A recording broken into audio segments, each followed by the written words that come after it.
मैं डॉक्टर शशिकांत यादव, वरिष्ठ वैज्ञानिक एवं अध्यक्ष कृषि विज्ञान केंद्र मसौदा अयोध्याबाद। यहाँ मैं विगत 1.5 वर्षों से इस पद पर कार्यरत हूँ। जनपद में यहाँ पे 11 ब्लॉक हैं जहाँ पे लगभग सब्जी और फल फूल और सभी प्रकार की खेती यहाँ पे की जाती है। सर्वे में वैज्ञानिकों के साथ विभिन्न ब्लॉकों में सर्वे के उपरांत देखा जाता है कि यहाँ पे किसान भाई अत्यधिक मात्रा में आपके फंजीसाइड, विजीसाइड, इंसेक्टिसाइड, इन सब चीज़ों का अत्यधिक मात्रा में ये ज़्यादा से ज़्यादा प्रयोग करते हैं। जनपद में 11 ब्लॉकों में से मुख्यतः हमारे जो ब्लॉक हैं, जो सब्जी और फल के जो हमारे ग्रोवर हैं, वो किसान आपको मसौदा ब्लॉक में सोहावल है, पूरा है, तारुन है, बीकापुर, इन ब्लॉकों में ज़्यादातर किसान भाई जो हमारे हैं सब्जी की और फल की अत्यधिक मात्रा में यहाँ पे खेती की जाती है और इन्हीं से ब्लॉकों में जो सब्जी इत्यादि पैदा की जाती है वो शहर के किसानों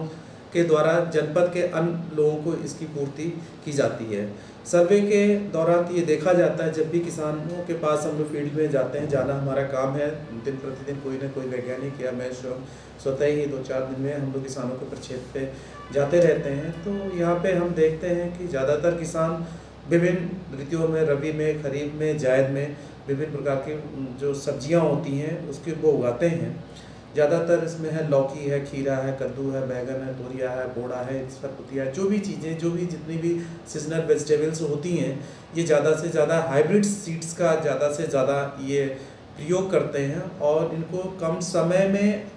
ज़्यादा से ज़्यादा उत्पादनों, जो किसान की हमारी मानसिकता या इच्छा रहती है कि ज़्यादा से ज़्यादा उत्पादन इसमें प्राप्त किया जाए। इस उत्पादकता को प्राप्त करने के लिए वो किसी भी स्तर पे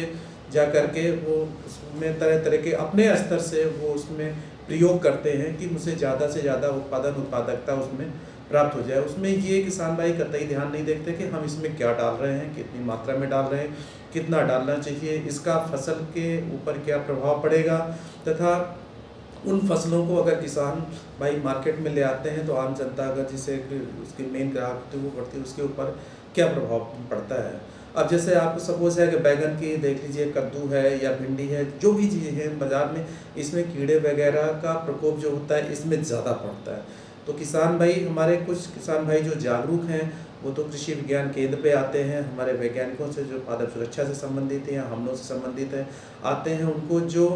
जैविक आपके प्रोडक्ट हैं जो उनके कंट्रोल के हैं, उनके बारे में उनको जानकारी दी जाती है, उसकी प्रॉपर मात्रा, डोज बताई जाती है, कितने दिन पे इसका प्रयोग करना है, इसकी सारी जानकारी उनको प्राप्त कराई जाती है। लेकिन बहुत ताहरा किसान भाई ऐसे भी क्षेत्र पे देखने को मिलते हैं कि वो अपनी इच्छा के अनुसार दुकान पे जाते हैं, जो भी दवाई उन्हें दुकानदार के दुकान पे उपलब्ध रहती है उसके यहाँ से वो उसको क्रय कर लेते हैं और एक साथ वो 2-3 दवाओं का एक साथ प्रयोग मिक्सचर के रूप में फसलों के ऊपर कर देते हैं। मौके पे तो दवा काम कर जाती है, लेकिन उसका साइड इफ़ेक्ट बहुत ज़्यादा उस पर पड़ता है, जो कि फसलों के जो उसका हानिकारक प्रभाव जो लोग उनका उपयोग करते हैं उनके शरीर पे उसका लॉन्ग टर्म में उसका इफेक्ट आ जाता है। तो किसान भाई ज़्यादातर मैंने जैसा बताया कि 3-4 फसलों में जो मुख्यतः जो सब्जी वाली हैं उनमें ज़्यादा कीटों का प्रकोप होता है और बिल्कुल अज्ञानता कह लीजिए या दुकानदार के दुकान पे जो पेस्ट रहते हैं उसके साथ, चाहे वो वीडीसाइड हो, फंजीसाइड हो, वीडीसाइड हो, और जो भी चीज़ें आपकी रहती हैं, कीटनाशक तरह तरह की जो भी होती हैं, वो ले करके बिल्कुल मतलब असंतुलित मात्रा जिसको हम कह सकते हैं उसमें प्रयोग करते हैं। ऐसा किसान भाइयों को नहीं करना चाहिए। उनको करने से 10 बार पहले सोचना चाहिए कि हमें जो जैविक प्रोडक्ट हैं जो उन कीटों को मार सकते हैं, आसानी से कर सकते हैं, कितने समय में, कितने दिन के अंतराल में, कितनी डोज की मात्रा उन्हें दी जानी चाहिए, उसका कृषि विज्ञान केंद्र से या विश्वविद्यालय आपका पास में ही है, नरेंद्र कृषि विश्वविद्यालय यहाँ आपके पास में ही कुमारगंज अयोध्या में, वहाँ भी है, वहाँ भी वैज्ञानिक हैं, उनसे भी संपर्क करके, कृषि विज्ञान केंद्र के वैज्ञानिकों से संपर्क करके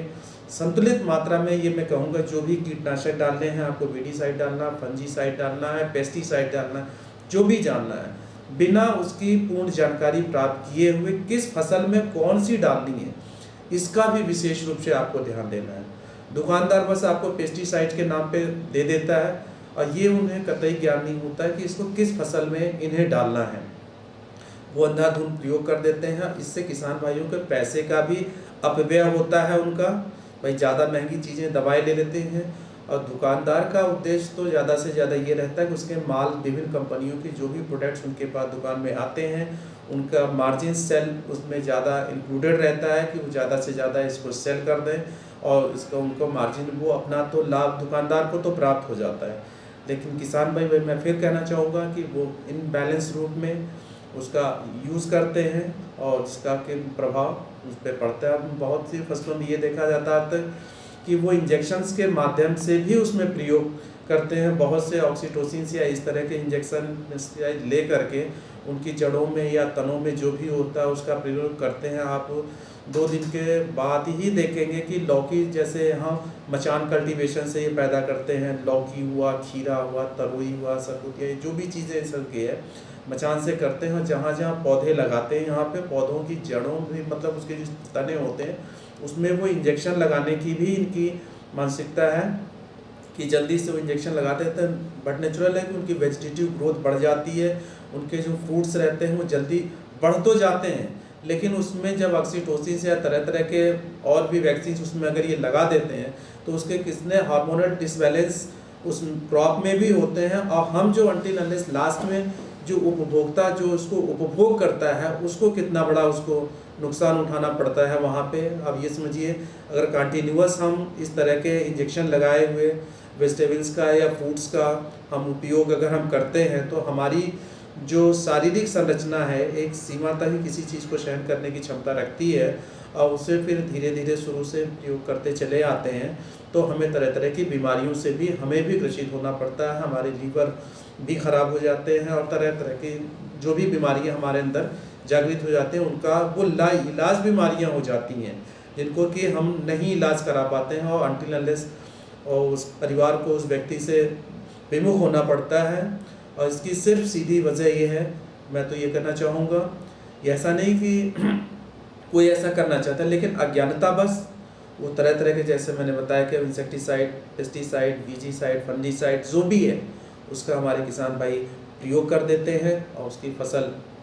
तो अच्छी होती है लेकिन उसका जो प्रोडक्ट पैदा होता है वो क्वालिटी बेस का नहीं होता है। वो हार्मोनल इफ़ेक्ट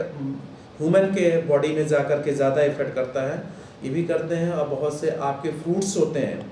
उसमें भी ये क्या करते हैं तरह तरह के केमिकल लगा करके भी उसको वो पकाने का कार्य करते हैं। जैसे पपीता पका लेते हैं, केला पकाते हैं, आम पकाते हैं, कार्बाइड्स वगैरह लगा करके ये सारी चीज़ें ये बिल्कुल ही हार्मफुल भी हैं, बैंड भी हैं, इन्हें नहीं यूज़ करना चाहिए। लेकिन हमारे किसान भाई इन समस्त चीज़ों को जितनी भी आपकी फ्रूट्स मैंने आपको बताया केला है, पपीता है, आम है, इस तरह की सारी और भी फसलें हैं कार्बाइड्स लगा करके इनको पकाने में या ड्रम में इवन यहाँ तक कि आगे के ड्रम में घोल बना देते हैं। केले का मैंने देखा है बड़े बड़े 200-200 लीटर के ड्रम रहते हैं उसमें कुछ केमिकल्स डाल देते हैं और सीधे पूरी केले की जो धप्त होती है पूरी जो होती है उसको लेकर के उसमें वो डिप कर देते हैं। डिप कर देते उसके बाद उसको वो अंधेरे कमरे में अपना रख देते हैं और ओवरनाइट इनकी ये होती है कि केला आपका ये पक जाता है। लेकिन आप सोचिए कि पूरे केले में वो कंसंट्रेशन उसके साथ गया केले के अंदर और फिर उसको हम यूज़ करते हैं तो कितना हमारे लिए वो हानिकारक होता है। इसी तरह से बहुत सारी वेजिटेबल्स भी होती हैं उसमें पुरानी सब्जियां इनकी हो भी जाती हैं, उनको डिफरेंट तरह के जैसे कलर्स आते हैं, जैसे भिंडी को कलरिंग कर देते हैं, वो रंग देते हैं, परवल को मतलब कर देते हैं, जो भी सब्जियां होती हैं उससे उनको लगता है कि फ्रेशनेस आ गई है, ज़्यादा हरियाली हुई, ग्रीन हुई, इन सब चीज़ों को वो केमिकल्स का भी अंधाधुंध फसलों के, सब्जियों के, फलों को रंगने में प्रयोग करते हैं। जबकि ये बिल्कुल किसी भी तरह से वेजिटेबल्स को कोई भी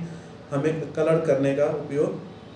नहीं करना चाहिए। तो मैं किसान भाइयों से ये स्पष्ट रूप से अनुरोध करूंगा और एक सलाह दूंगा एज ए वैज्ञानिक के रूप में कि आप जो भी अपनी फल सब्जियों की जो भी खेती करते हैं उसमें जो ऑर्गेनिक प्रोडक्ट बहुत से हैं आपके विभिन्न कंपनियों के द्वारा बनाए गए हैं, भारत सरकार के द्वारा उनको मान्यता प्राप्त है, उसमें उनकी सारी रिकमेंडेशंस दी हुई हैं किस फसल में कौन सी प्रोडक्ट कितनी मात्रा में किस समय में कितनी डोज में डालनी है, उनको आप कृषि विज्ञान केंद्र से नरेंद्र कृषि विश्वविद्यालय कुमारगंज फैजाब अयोध्या से संपर्क करके उनकी जो संस्तुतियाँ हैं, वैज्ञानिक संस्तुतियाँ हैं, उसके अनुसार अगर आप प्रयोग करेंगे तो निसंदेह आपकी उत्पादकता भी अच्छी होगी। उस फसल को हमारे किसान भाई स्वयं भी खाते हैं